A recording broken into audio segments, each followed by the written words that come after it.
올랐다 내렸다 하다가 2차 하락이 오면 고점 대비 들어가도 된다고 봅니다. 저는. 나는 돈도 없고 죽어도 못 들어가는 분들이라면 다음 기회가 온다면 반드시 이 정도 하락폭이 오면 두려워하지 말고 기다리지 말고 들어가셔야 됩니다.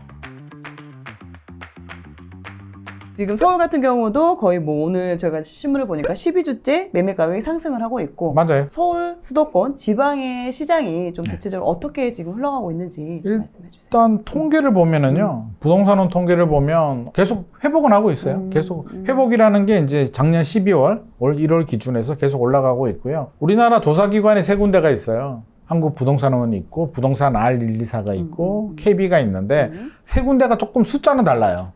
그럼 우리가 통계를 볼 때는 뭘 봐야 되냐면 추이를 봐야 되거든요. 6개월, 1년 추이를 보면 돼요. 그러면 추이는 똑같습니다. 작년 11월, 1월 바닥이었고요. 그걸 바닥을 찍고 지금 올라가는 추이고 부동산은 통계가 이제 매주 나오고 저도 모니터링 하고 있는데 재밌는 게 있어요. 최근에 보면 변화가 있는 게 서울 수도권이야 뭐 6월부터 이제 상승으로 전환된 부분이고요. 지방의 대구가 상승으로 전환이 됐고요. 대구가 상승 전환됐어요. 통계도 실제로. 그리고 지방 중에서도 이제 지역별로 쭉 나오거든요. 잠깐 매주 유심히 보면 조금씩 이게 늘어나. 표를 보면 왼쪽이 마이너스고 오른쪽이 플러스거든요. 플러스 지역들이 늘어나가지고요. 이제는 보는 게 마이너스 지역이 뭐가 있지를 보는 게 이제 더 빨라졌어요. 한 달 전만 하더라도 상승 지역이 어디냐를 봤는데 이제는 하락 지역이 어디지? 전라남도, 전라북도 이런 데 일부 지역 빼고는 나머지는 거의 다 상승으로 전환이 됐습니다. 부동산원 주간 통계를 보면. 그래서 일단 변화가 있고요. 주간 한국부동산원은 176개의 지역을 분석을 합니다. 분석을 하는데 상승 지역이 이제 하락 지역을 월등히 뛰어넘었습니다. 상승 지역이 더 많아졌다는 얘기죠. KB 같은 경우는 숫자는 뭐 마이너스로 나오는데 추이 자체는 상승으로 가고 있고요.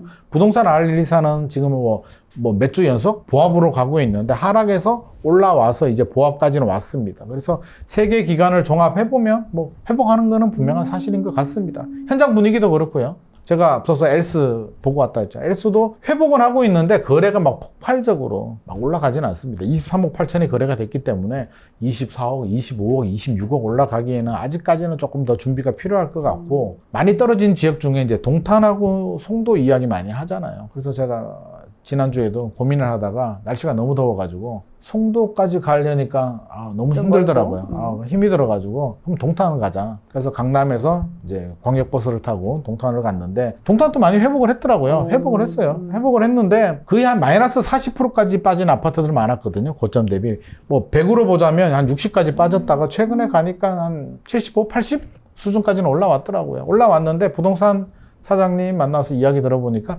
거래가 많이 되지는 않는다.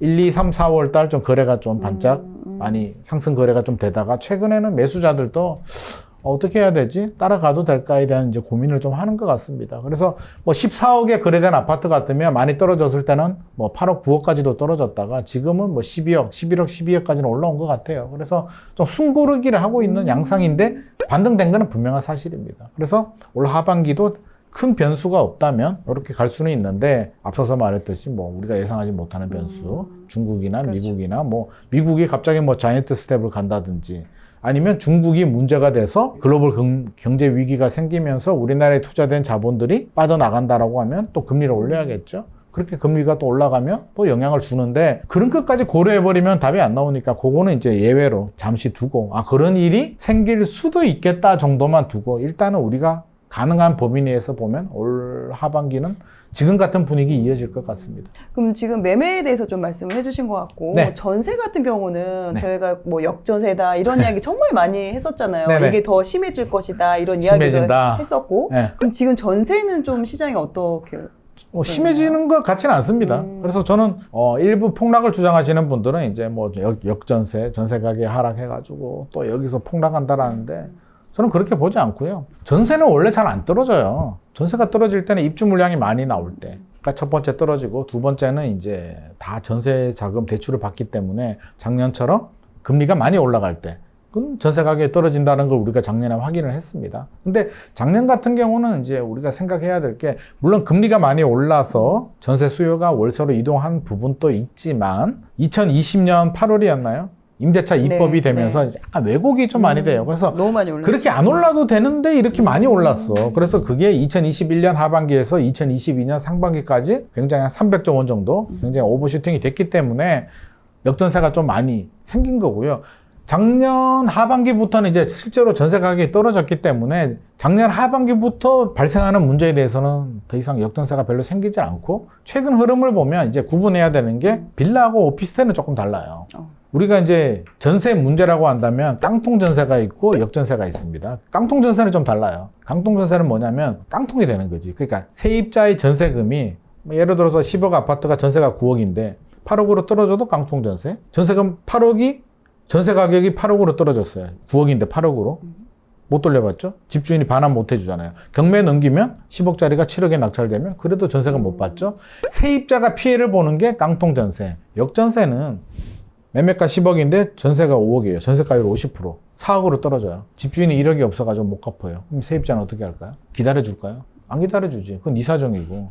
경매 넘겨버려요. 세입자의 마지막 권리는 경매 넘기는 겁니다. 깡통 전세는 경매 못 넘겨요. 경매 넘겨도 내 전세금 다 못 그렇죠. 받으니까. 역전세는 그냥 경매 넘겨버립니다. 왜? 10억이 7억이 낙찰돼도 나 5억만 받아나가고 집주인은 2억밖에 못 받죠. 집주인이 절대적으로 불리합니다. 그러면 집주인은 판단을 해야 돼요. 경매 넘어가도록 내버려 둘 것인가, 급매라도 팔 것인가. 그러니까 작년에 그래서 전세 가격이 많이 떨어졌죠. 역전세 때문에 집주인들이, 일부 집주인들이 거래량이 많지는 않아요. 일부 집주인들이 급매물로 팝니다. 그게 역전세인데, 그러면 올해도 역전세가 더 심해져가지고 뭐 막 난리가 난다 그러는데 지금 분위기가 그렇지 않잖아요. 이미 떨어졌어요. 이미 전세 가격 떨어졌고요. 빌라 오피스텔은 깡통 전세입니다. 전세 가율이 높아요. 그래서 사람들이 전세 사기도 많이 생기니까 불안한 마음에 안 될 것 같아. 그러면 월세로 가거나 차라리 아파트로 가자. 안전한 아파트로. 그래서 빌라 오피스텔 수요가 지금 아파트로 이동을 해요. 그럼 빌라 오피스텔은 사실은 좀 힘들어요. 제 주변에도 시행하시는 분들 뭐 보면 굉장히 힘들어합니다. 언제 이게 뭐 1년 지나면 회복될까? 를 잘 몰라요. 전세가 맞춰져야 분양이 되고 뭔가 처리가 되는데 지금 세입자가 안 들어오기 때문에 빌라 오피스텔은 조금 힘들 것 같고요. 아파트는 좀 달라요. 역전세, 깡통 전세 아니고 역전세.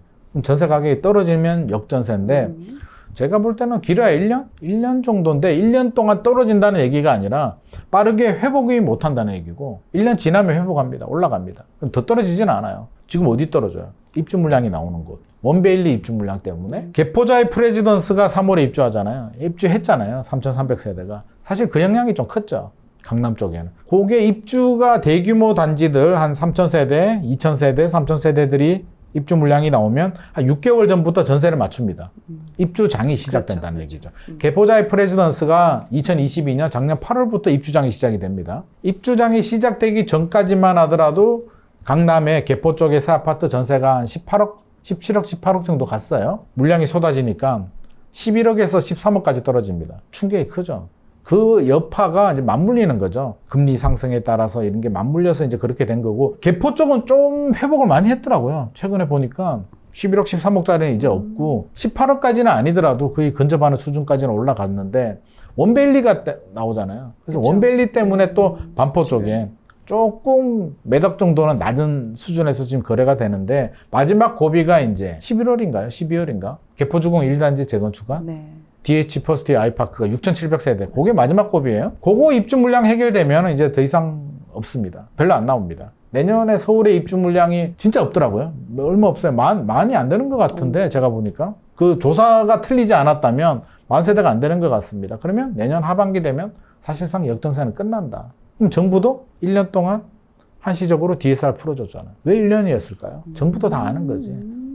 아니 그 정책을 만드는 사람이 그 조사 안 하겠습니까? 저보다 몇 배로 조사를 많이 하겠죠. 인원도 많고. 조사하니까 1년 지나면 다 해결된다는 거예요. 그러면 1년 동안은 전세 가격이 떨어져서 반환 못하는 분들은 대출 받아서 반환해.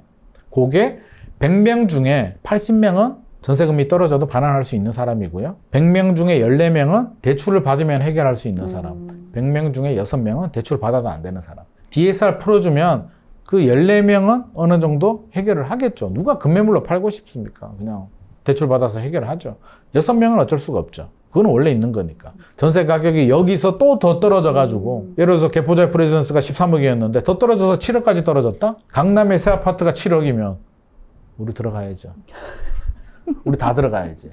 그러면 강남 개포 새 아파트가 7억이면 나머지 다른 동네는 광교에 누가 전세 들어가? 강남으로 오지. 그러니까 그런 일은 발생하지 않는다. 그러니까 부정을 떠나서 부정의 2배 정도의 공포를 막 조성할 필요는 저는 없다. 그냥 차분하게. 전세 가격이 빠르게 회복되기에는 입주 물량도 그렇고 지금 금리가 아직도 최근에 또 살짝 올라가니까 그냥 지켜보는 거지 그렇게 폭락할 상황은 아닌 것 같습니다. 그럼 지방 같은 경우도 지금 전세 시장이 네. 괜찮은가요? 통계를 보면 그 부동산원 통계가 이제 매매 주간 통계가 매매 전세가 동시에 나오거든요. 똑같은 흐름을 보이고 있습니다.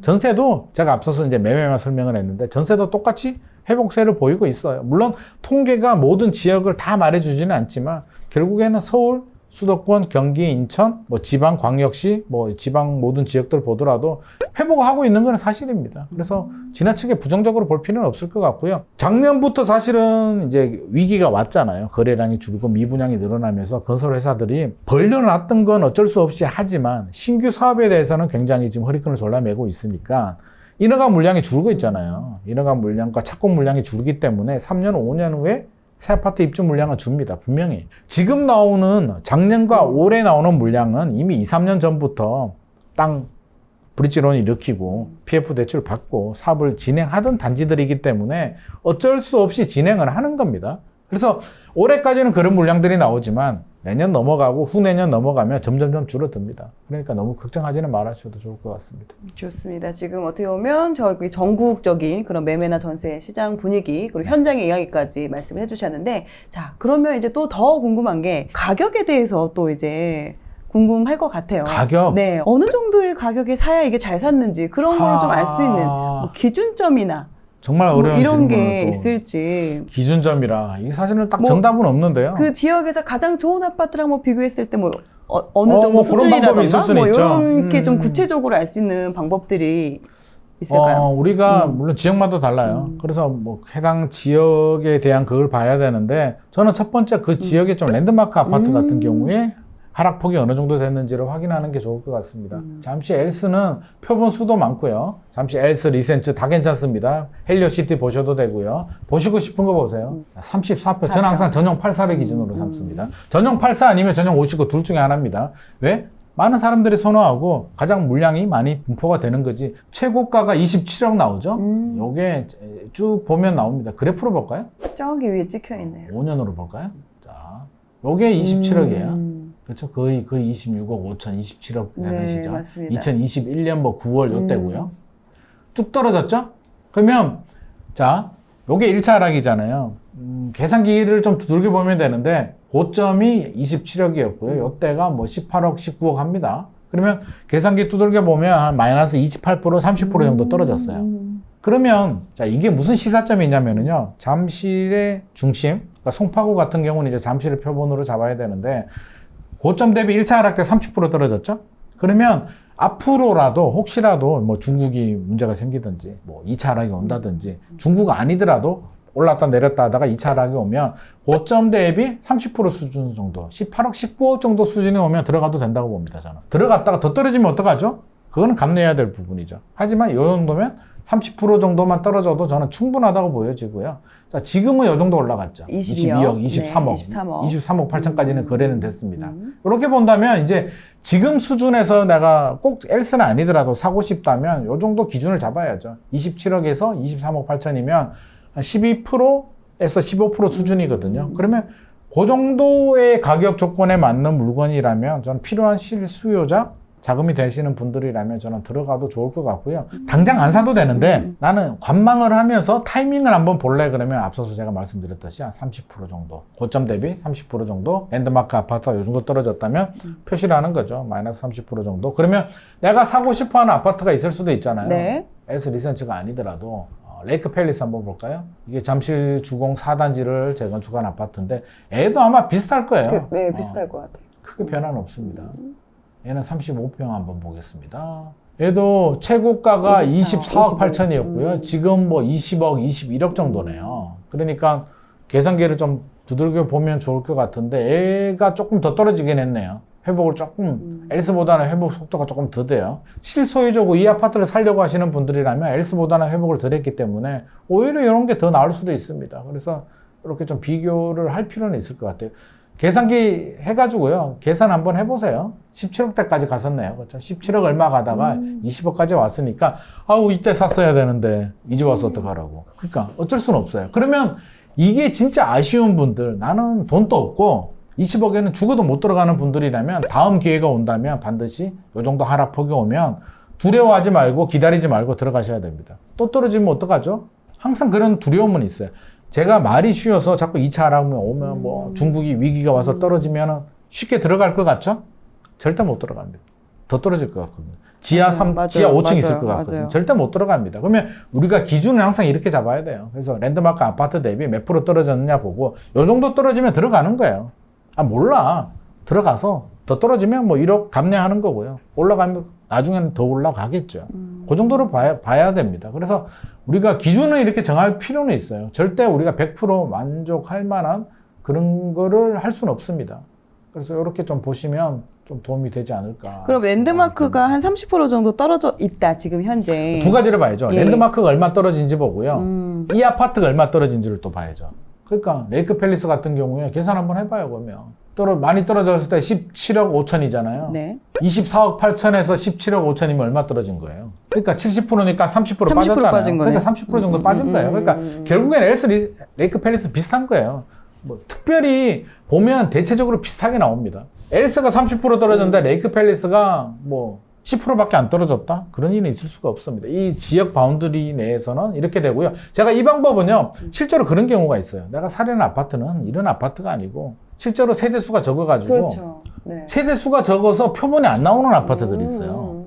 거래가 안 잡히는 거야. 그러면 예를 들어서 최고가가 15억짜리 아파트가 하나 있는데 예를 들어서 거래가 안 되니까 최근 내역을 보면 2022년 12월에 거래가 안 된 거예요. 뭐 얼마가 떨어진지도 몰라. 그러면 나 이거 얼마에 들어가야 되지? 라고 한다면 요게 30% 정도, 예를 들어서 1월이었다. 지금 우리가 1월이었다고 하면 엘스 리센츠가 30% 떨어졌잖아요. 그럼 이 아파트도 30% 떨어지는 게 정상이에요. 근데 현장에 가서 물건 보니까 그렇게 안 떨어졌어. 그러면 안 들어가야 되고요. 오히려 더 많이 떨어졌다면 들어가도 되는 거죠. 그러니까 기준을, 실제로 그런 아파트들 많이 있습니다. 이런 아파트들은 표본이 워낙 많으니까 좀 명확하게 보이는데 뭐 300세대, 200세대 아파트들은 표본이 잘 안 나오고 사실 거래도 잘 안 되거든요. 그럼 6개월 동안 거래가 없어. 거래가 없다고 해서 가격이 안 떨어진 건 아니거든요. 그러니까 우리가 기준을 이렇게 먼저 잡고 두 가지를 다 보셔야 되겠죠. 그럼 지금 현재 기준으로는 지금 잠실 엘스 같은 경우가 지금 정고점 대비 한 15% 정도 빠진 거잖아요. 30% 지금 기준에서는. 30% 빠졌다가 좀 올라와서 지금 15% 정도 빠졌는데 맞습니다.